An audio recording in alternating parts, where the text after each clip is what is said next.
വാസുവേട്ടൻ വളരെ സമഗ്രമായി തന്നെ സംസാരിച്ചിട്ടുണ്ട്. വാസുവേട്ടൻ്റെ സംസാരത്തിൽ ഞാൻ ഇടപെടാതിരുന്നത് ചിലപ്പോൾ വാസുവേട്ടനോട് എനിക്ക് എന്തെങ്കിലും കേട്ടേക്കാം എന്നുള്ളൊരു പേടി കൊണ്ടുകൂടിയാണ്. ഞാൻ അവസാനം സംസാരിക്കാം എന്ന് വിചാരിച്ചിരുന്നുവെങ്കിൽ പോലും ഈ ഡയസിൻ്റെ തന്നെ സ്നേഹപൂർവമായ ഒരു നിർബന്ധത്തിന് വഴങ്ങി ഞാൻ വിചാരിച്ചതിന് നിന്ന് വ്യത്യസ്തമായി ഞാൻ സംസാരിക്കാൻ നിർബന്ധിതനായിരിക്കുകയാണ്. അപ്പോഴും നിങ്ങൾ വിചാരിക്കേണ്ട ഞാൻ വളരെ വലിയ സുദീർഘമായൊരു പ്രസംഗത്തിലേക്ക് കടക്കും എന്ന്. അതിനൊട്ടും ഞാൻ ആഗ്രഹിക്കുന്നില്ല. കാരണം എനിക്ക് മുമ്പേ തന്നെ പല കാരണങ്ങളാൽ അതിന് മുമ്പേ തന്നെ സംസാരിക്കേണ്ട മഹത്തുക്കളായ വിവിധ സംഘടനാ നേതാക്കന്മാരും നേതാക്കന്മാരും ആയിട്ടുള്ള ആളുകളാണ് ഈ ഡയസിൽ ഇപ്പോൾ ഇരുന്നു കൊണ്ടിരിക്കുന്നത്. തീർച്ചയായും വളരെ പരിമിതമായൊരു സമയം കൊണ്ട്, ഏറ്റവും ചുരുങ്ങിയൊരു സമയം കൊണ്ട് ഞാൻ അവസാനിപ്പിക്കുന്നതാണ്. ഈ ജയ് ഭീം റാലിയിൽ പങ്കെടുക്കുവാൻ ചെന്നൈയിൽ നിർമ്മിക്കുന്ന ഡോക്ടർ അംബേദ്കർ എന്ന് പറയുന്ന ഒരു സിനിമയിൽ നായകനായി അഭിനയിച്ചു കൊണ്ടിരിക്കുന്ന തമിഴ് സിനിമാ താരം ശ്രീ സെന്തിൽ കുമാർ മഹാനായ ഡോക്ടർ ബാബാ സാഹേബ് അംബേദ്കറുടെ വേഷം അണിഞ്ഞുകൊണ്ട് ഈ ജയ് ഭീം റാലിക്ക് കരുത്ത് പകർന്നുകൊണ്ട് അദ്ദേഹം ഇതിനകത്ത് നമ്മോട് ഐക്യദാർഢ്യം പ്രഖ്യാപിക്കുകയാണ്. അദ്ദേഹത്തെ നിങ്ങൾക്കേവർക്കും വേണ്ടി ഞാൻ ഊഷ്മളമായി ഞാൻ ഈ വേദിയിലേക്ക് സ്വാഗതം ചെയ്യുകയാണ്. പ്രിയ സഹോദരന്മാരെ, ജയ് ഭീം റാലി എന്ന് പറയുന്നത് ഒരുപക്ഷെ ഈ മുതലക്കുളം മൈതാനിയിൽ ഇരിക്കുന്ന നമ്മളാണ് ഇവിടെ ഇരിക്കുന്നത് എങ്കിൽ പോലും ജയ് ഭീം റാലി എന്ന് പറയുന്നതിൻ്റെ കാലികമായ രാഷ്ട്രീയ പ്രാധാന്യം കേരളത്തിന്റെ അതിർവരമ്പുകൾക്കും അപ്പുറത്ത് തമിഴ്നാടിന്റെ മണ്ണിൽ മഹാനായ തന്തൈ പെരിയോർ വി രാമസ്വാമി നായ്ക്കരുടെ മണ്ണിൽ, ചെന്നൈയുടെ മണ്ണിൽ ഈ ജയ് ഭീം റാലിയുടെ പ്രൗഢിയും അതിന്റെ പ്രസക്തിയും അതിന്റെ കാലിക പ്രസക്തിയും എത്തിയിരിക്കുന്നു എന്ന് നിങ്ങളോട് പറയുന്നത് ഞാൻ അഭിമാനപൂർവ്വമാണ്. പ്രിയ സഹോദരന്മാരെ, ഒന്ന് രണ്ട് കാര്യങ്ങളാണ് സമകാലികമായ ഇന്ത്യ രാഷ്ട്രീയത്തിന്റെ സ്ഥിതിഗതികളെ സംബന്ധിച്ച് വിശകലനം ചെയ്തുകൊണ്ട് ഞാൻ സംസാരിക്കുന്നത്. ഇന്ന് ഇന്ത്യയുടെ ഈ രാഷ്ട്രീയ ഭവനം, ഇന്ത്യയുടെ സാംസ്കാരിക മണ്ണ് ജയ് ഭീം വിളികളാൽ മുഖരിതമാണ്.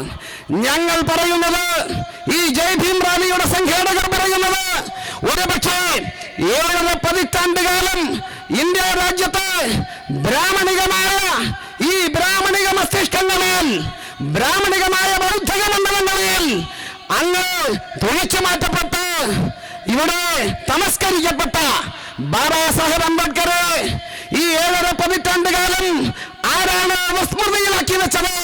ആ ആളുകളെന്ന് ഇന്ത്യയുടെ പാർലമെന്റിൽ മാത്രമല്ല, ഇന്ത്യയുടെ തെരുവുകളിൽ നിന്ന് ജയ് ഭീം വിളിച്ചുകൊണ്ടിരിക്കുന്ന കാഴ്ച അത് ചരിത്രത്തിന്റെ പകരംവെട്ടലാണ് എന്ന് പറയുവാനാണ് ഞങ്ങൾ ആഗ്രഹിക്കുന്നത്.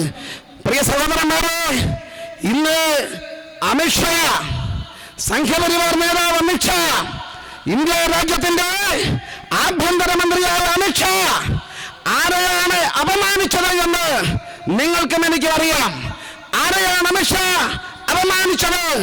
ഇന്ത്യ രാജ്യത്ത് മനുസ്മൃതി എന്ന് പറയുന്ന ഒരു ഭരണഘടന വെച്ചുകൊണ്ട് രാജ്യത്തെ മഹാഭൂരിപക്ഷം വരുന്ന ആളുകളെ പുലവൻ, പറവൻ, കുറവൻ, മണ്ണാടൻ, ഈഴവൻ, തീയൻ എന്ന് പറഞ്ഞ് ജാതീയമായി അടിച്ചമർത്തി, ജാതീയമായി നിനക്ക് വഴിനടക്കാൻ, വെള്ളം കുടിക്കാൻ, അക്ഷരം പഠിക്കാൻ, മാറമടയ്ക്കുവാൻ, മുട്ടൽ വേല മുണ്ടെടുക്കുവാൻ, ചോരപ്പടി നടക്കുവാൻ അവകാശമില്ല എന്ന് പ്രഖ്യാപിച്ച മനുസ്മൃതി എന്ന് പറയുന്ന ബ്രാഹ്മണ ഭരണഘടനയെ ലക്ഷക്കണക്കിന് അനുയായികളെ വിളിച്ചു ചേർത്തുകൊണ്ട് ചൊട്ട ചൈമ്പലാക്കിക്കൊണ്ട് ജനാധിപത്യ ഇന്ത്യയെ പുതുക്കപ്പെടുന്ന ബാബാ സാഹേബ് അംബേദ്കർക്ക് നേരെയാണ് മിസ്റ്റർ അമിത്ഷാ താൻ കൈയാങ്ങിയത് എങ്കിൽ മനസ്സിലാക്കിക്കൊള്ളുക. കാശ്മീർ മുതൽ കന്യാകുമാരി വരെയുള്ള ഇന്ത്യയുടെ തെരുവോരങ്ങളിൽ അംബേദ്കറുടെ രക്തം സിരകളിലൂടെ ഒഴുകുന്ന ആയിരക്കണക്കിന് ആളുകൾ, ലക്ഷക്കണക്കിന് ആളുകൾ ഇന്ന് തെരുവിലിറങ്ങി നിന്ന് ജയ് ഭീം വിളിക്കുകയാണ്. ഇത് ഇന്ത്യ കാണണം. ഇത് ഇന്ത്യയുടെ ബ്രാഹ്മണികമായ ബൗദ്ധിക ലോകം കാണണമെന്നാണ് ഈ ജയ് ഭീം റാലി ഈ കേരളീയ സമൂഹത്തോട് പറയുന്നത്? ഇത് ഇന്ത്യ കാണണം. ആരാണ് അമിത്ഷാ?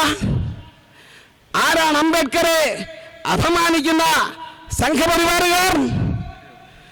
ഇത് അപമാനിച്ചിട്ട് അതേ സംഘപരിവാർ കൂട്ടങ്ങൾ പറയുന്നു ഞങ്ങൾ അംബേദ്കറുടെ ആളാണ്. എന്ത് ചേലുണ്ട് കേൾക്കാൻ? ഞങ്ങൾ അംബേദ്കറുടെ ആളാണ്, ഞങ്ങൾക്കും അംബേദ്കറോട് സ്നേഹമാണ്. നിങ്ങൾ അറിയണം, അംബേദ്കറെ ഞങ്ങളും സ്നേഹിക്കുന്നുണ്ട്. നരേന്ദ്രമോദിയും അമിത്ഷായും ഒക്കെ ചെന്ന്, സംഘപരിവാർ നേതാക്കന്മാർ ചെന്ന് ബാബാ സാഹേബ് അംബേദ്കറുടെ ഫോട്ടോയ്ക്ക് മുമ്പിൽ പുഷ്പാർച്ചന നടത്തുന്നു. അതിനേക്കാൾ രസകരമായ സംഗതി 7 പതിറ്റാണ്ട് കാലം പാർലമെന്ററി ജനാധിപത്യത്തിന്റെ പേരിൽ 50 കൊല്ലക്കാലവും ഈ രാഹുൽ ഗാന്ധിയുടെ മുത്തച്ഛന്മാരാണ് ഇന്ത്യ ഭരിച്ചത്. ജനാധിപത്യമുണ്ടാക്കാൻ, മതേതരത്വമുണ്ടാക്കാൻ, ഭരണഘടന മുറുകെ പിടിച്ചുകൊണ്ട് എന്ന് പറഞ്ഞ് ഈ 75 കാലത്തിൽ 50 കൊല്ലക്കാലവും ഇന്ത്യ ഭരിച്ചത് ഈ രാഹുൽ ഗാന്ധിയുടെ മുതമുത്തച്ഛന്മാരാണ്. രാഹുൽ ഗാന്ധിയുടെ പ്രപിതാക്കന്മാരോ ഇന്ത്യ ഭരിച്ചപ്പോൾ കാണാത്തൊരു സാധനമെന്ന് അധികാരം നഷ്ടപ്പെട്ട് പരാജയത്തിന്റെ അങ്ങേയറ്റത്തെ പടുകുഴിയിലാക്കി തള്ളിവിഴപ്പോൾ രാഹുൽ ഗാന്ധി ഇന്ത്യക്കൊരു ഭരണഘടനയുണ്ട് എന്ന് മനസ്സിലാക്കി. ആ ഭരണഘടനയും തപ്പിയെടുത്ത് ഇത് അംബേദ്കറാണ് എഴുതിയത് എന്ന് പറഞ്ഞിട്ട് കാശ്മീർ മുതൽ കന്യാകുമാരി വരെ നടക്കുന്നു. നിങ്ങളറിയണം, എന്നിട്ട് ഇന്ത്യയുടെ പാർലമെന്റിൽ ജയ് ഭീം വിളിക്കുന്നു. ഞങ്ങൾ ചോദിക്കുന്നത്, ഞങ്ങളും അംബേദ്കറുടെ ആളുകളാണ് എന്ന് പറയുന്ന അതേ സമയത്ത് തന്നെ അംബേദ്കറെ അപമാനിക്കുന്ന, ആക്ഷേപിക്കുന്ന സംഘപരിവാർ കൂട്ടങ്ങളോട് ഞങ്ങൾ ചോദിക്കുന്നു, നിങ്ങൾക്കെതിരായാണ് ഒരു പുരുഷായുസ് മുഴുവൻ ബോധിസത്വ ഡോക്ടർ ബാബാ സാഹേബ് ഭീമറാവു റാംജി അംബേദ്കർ പോരാടുന്നത് എന്ന കാര്യം നിങ്ങൾ മനസ്സിലാക്കണം. ബാബാ സാഹേബ് അംബേദ്കർ എഴുതിയ റിഡൽസ് ഇൻ ഹിന്ദുയിസം എന്ന് പറയുന്ന പുസ്തകം, റിഡൽസ് ഓഫ് രാമായൺ കൃഷ്ണ എന്ന് പറയുന്ന പുസ്തകം ഹിന്ദുമതത്തിന്റെ കള്ളക്കളികളെ തുറന്നു കാണിച്ചുകൊണ്ട്, ബ്രാഹ്മണിസത്തിന്റെ ഈ ബൗദ്ധിക വ്യഭിചാരത്തെ തുറന്നു കാണിച്ചുകൊണ്ട് അംബേദ്കർ എഴുതിയ പുസ്തകം അമിത്ഷാക്കും സംഘപരിവാറിനെതിരെയാണ് എന്ന് നിങ്ങൾ മനസ്സിലാക്കിക്കോണം. മനസ്സിലായോ? ഇപ്പോൾ സംഘപരിവാറിന്റെ ഭരണകൂടത്തിനെതിരെ നീങ്ങുന്നുവെന്ന് അവകാശപ്പെടുന്ന ഇന്ത്യയിലെ കോൺഗ്രസുകാർ അവരിപ്പോ ജയ് ഭീമിന്റെ ആളുകളായി മാറിയിരിക്കുന്നു. അവരാണ് ജയ് ഭീമിന്റെ ആളുകൾ. ഇത് പറയുമ്പോൾ ചില ആളുകൾ പറയാറുണ്ട്, എന്നാലും കോൺഗ്രസ് മാറിയില്ലേ എന്ന്.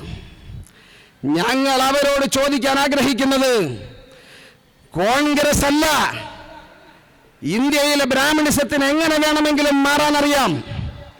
ഇന്നലകളിൽ നിങ്ങളെയും എന്നെയും അടിച്ചമർത്തുവാൻ ജാതിയുണ്ട് എന്ന് പറഞ്ഞുകൊണ്ടാണ് അടിച്ചമർത്തിയത് എങ്കിൽ, ഇന്നവർ ജാതി ഇല്ല എന്ന് പറഞ്ഞാണ് നമ്മളെ അടിച്ചമർത്തുന്നത്.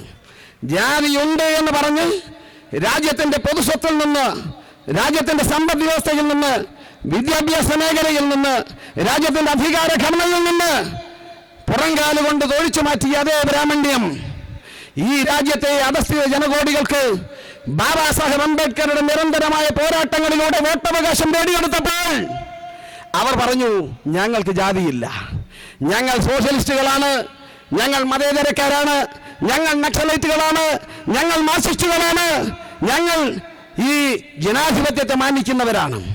അതങ്ങനെ പരുവപ്പെടാൻ അവർക്ക് കഴിയുമായിരുന്നു.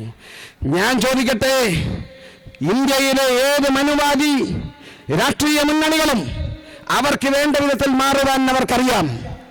ജയ് ഭീം എന്ന് വിളിക്കണ്ട എന്നല്ല, അംബേദ്കർ ഈ രാജ്യത്തിന്റെ പൊതുസ്വത്താണ്. ജയ് ഭീം വിളിക്കുവാൻ, തെറ്റുതിരുത്തുവാൻ, ഞങ്ങൾ മാറിയിരിക്കുന്നുവെന്ന് പറയാൻ ആർക്കും അവകാശമുണ്ട്.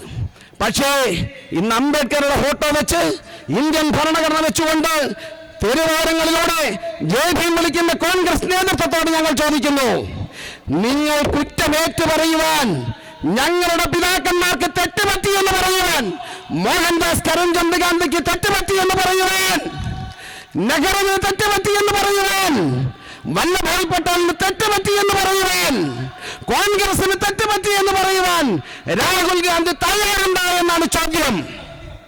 ഇല്ല. നിങ്ങളറിയണം, കോൺഗ്രസും ഗാന്ധിയും അംബേദ്കറും തമ്മിൽ വലിയ പോരാട്ടങ്ങളാണ് നടന്നത്, പൊരിഞ്ഞ പോരാട്ടം.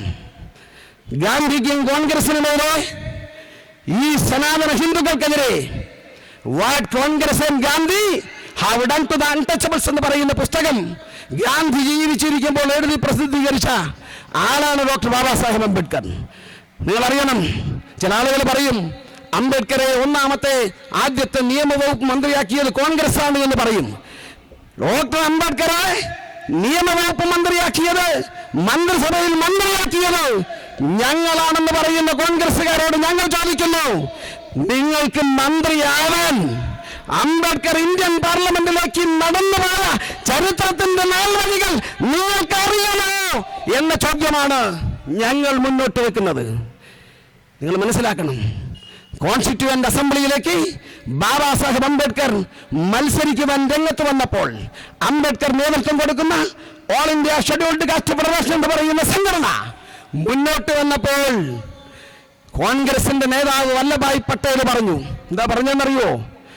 ഡോക്ടർ അംബേദ്കർ എന്ന് പറയുന്ന മനുഷ്യനെ കോൺസ്റ്റിറ്റ്യൂവന്റ് അസംബ്ലിയിലേക്ക് കടന്നു വരാതിരിക്കാൻ ഞങ്ങൾ കോൺസ്റ്റിറ്റ്യൂവന്റ് അസംബ്ലിയുടെ വാതിലുകൾ മാത്രമല്ല കൊട്ടിയടച്ചത്, പിന്നെയോ ഞങ്ങൾ കോൺസ്റ്റിറ്റ്യൂവന്റ് അസംബ്ലിയുടെ ജനാലയം കൊട്ടിയടച്ചിട്ടുണ്ട് എന്ന് പറഞ്ഞ വല്ലഭായ് പട്ടേലിന്റെ പൈതൃകം പേറുന്ന കോൺഗ്രസ്, ആ കോൺഗ്രസ് രാഷ്ട്രീയ നാടകം കളിക്കുകയാണ്, രാഷ്ട്രീയ അഭ്യാസം കളിക്കുകയാണ്.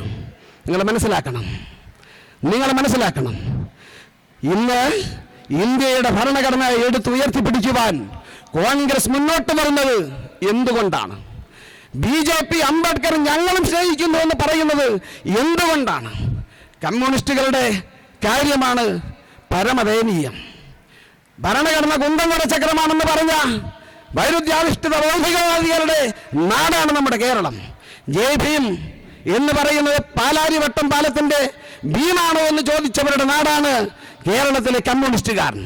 പക്ഷേ ഭരണഘടന കുന്തംകുട ചക്രമാണെന്ന് പറഞ്ഞപ്പോൾ സജി ചെറിയാൻ വീട്ടിൽ പോയിരിക്കേണ്ടി വന്നു. തിരിച്ച് സജി ചെറിയാൻ വന്നപ്പോൾ ഭരണഘടന എന്താണ് എന്ന് മനസ്സിലാക്കിയ സജി ചെറിയാനെയാണ് നമ്മൾ കാണുന്നത്. തിരിച്ചു വന്ന സജി ചെറിയാൻ പറഞ്ഞു, ഭരണഘടന ഗംഭീരമായ ഒരു ചരക്കാണ് എന്ന്. മനസ്സിലായോ? സജി ചെറിയാന് കാര്യം മനസ്സിലായി. ഞാൻ പറയുന്നത്, ഇന്ത്യയിൽ ഇന്ന് നടക്കുന്നത് രാഷ്ട്രീയ നാടകങ്ങളാണ്. ആ രാഷ്ട്രീയ നാടകങ്ങളെ പൊളിച്ചെഴുതണം, ആ രാഷ്ട്രീയ നാടകങ്ങളെ തുറന്നു കാണിക്കണം. ഞങ്ങൾ പറയുന്നത്, ജയ് ഭീം റാലി പറയുന്നത്, ഇവിടെ അംബേദ്കറുടെ പൈതൃകം മാറി മാറി നിന്ന് കോൺഗ്രസും BJPയും കേരളത്തിലെ ഇന്ത്യയിലെ കമ്മ്യൂണിസ്റ്റുകളും മാറി മാറി നിന്ന് അവകാശപ്പെടുന്നത് ഇന്ത്യയിലെ വേറൊരു സംഗതി നടക്കുന്നത് കൊണ്ടാണ്. എന്താ നടക്കുന്നതെന്നറിയോ? ഇന്ത്യയിലെ വടക്കേ ഇന്ത്യയുടെ മുഴുവൻ തെരുവോരങ്ങളിലും രാജ്യത്തിന്റെ എല്ലാ മേഖലകളിലും ഇന്ന് പട്ടികജാതി, പട്ടികവർഗക്കാർ, പിന്നോക്കക്കാർ, ന്യൂനപക്ഷങ്ങൾ, പാവപ്പെട്ട മുന്നേറ്റ സമുദായത്തിൽപ്പെടുന്ന ആളുകൾ, ഇവരെല്ലാം കൂടി ഒരുമിച്ച് ചേർന്നുകൊണ്ടുള്ള അംബേദ്കറെ മുന്നിൽ നിർത്തിക്കൊണ്ടുള്ള ഉജ്ജ്വലമായ ഒരു രാഷ്ട്രീയ പോരാട്ടം ഇന്ന് ഇന്ത്യയിൽ വരുന്നുണ്ട്. അതുകൊണ്ടാണ് പൗരത്വ പ്രക്ഷോഭങ്ങളിൽ ഉയർന്നു വരുന്നത് ഗാന്ധിയല്ല, നെഹ്റുവല്ല, കാർൽ മാർക്സ് അല്ല, ലെനിനല്ല, ചെഗ്വേറയല്ല, അംബേദ്കറാണ് ഉയർന്നു വരുന്നത്. മനസ്സിലായോ? പർദ്ദയിട്ട പെണ്ണുങ്ങൾ അംബേദ്കറെയാണ് ഉയർത്തിപ്പിടിക്കുന്നത്. ഞങ്ങൾക്ക് ഇന്ത്യയിൽ ജീവിക്കണമെന്ന് പറഞ്ഞിട്ട്. അംബേദ്കർ ജാതിയുടെ വക്താവല്ല, അംബേദ്കർ ഒരു വംശത്തിന്റെ വക്താവല്ല, ജനാധിപത്യത്തിന്റെ ഐക്യനായി, ഭരണഘടനയുടെ ഐക്യനായി, ഈ രാജ്യത്തിന്റെ സ്വതന്ത്ര ചിന്തയുടെ ഐക്യനായി ഇന്ന് ഡോക്ടർ അംബേദ്കർ ഉയർന്നു വന്നിരിക്കുന്നു. പ്രിയ സഹോദരന്മാരെ, ഇതെല്ലാം കാപട്യമാണ്, ഇതെല്ലാം വോട്ട് ബാങ്ക് രാഷ്ട്രീയമാണ്. അംബേദ്കറെ മുന്നിൽ നിർത്തിക്കൊണ്ട് ഇന്ത്യയിലെ ബഹുജൻ സമാജ്, മഹാഭൂരിപക്ഷം വരുന്ന ആളുകൾ ഉണർന്നു കഴിഞ്ഞു എന്ന് മനസ്സിലാക്കിയ ഈ മനുവാദികളാണ് ഞങ്ങളും അംബേദ്കറുടെ ആളുകളാണ് എന്ന് പറയുന്നത്. ഈ കാപട്യത്തെ തുറന്നു കാണിക്കുന്നതിന് വേണ്ടിയാണ് നാം ഇവിടെ ജയ് ഭീം റാലി നടത്തിയത്.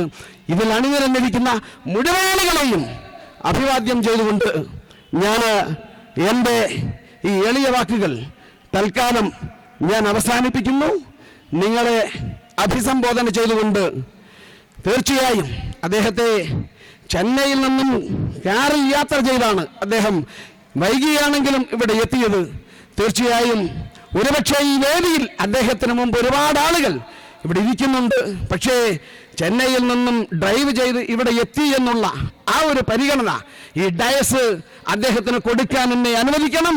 അദ്ദേഹം വെറും 6-7 മിനിറ്റ് എടുത്തുകൊണ്ട് അദ്ദേഹം നിങ്ങളെ അഭിസംബോധന ചെയ്യും. അതിനുവേണ്ടി ശ്രീ സെന്തിൽകുമാറിനെ നിങ്ങൾക്കേവർക്കും വേണ്ടി ഞാൻ ആദരപൂർവ്വം ക്ഷണിക്കുകയാണ്.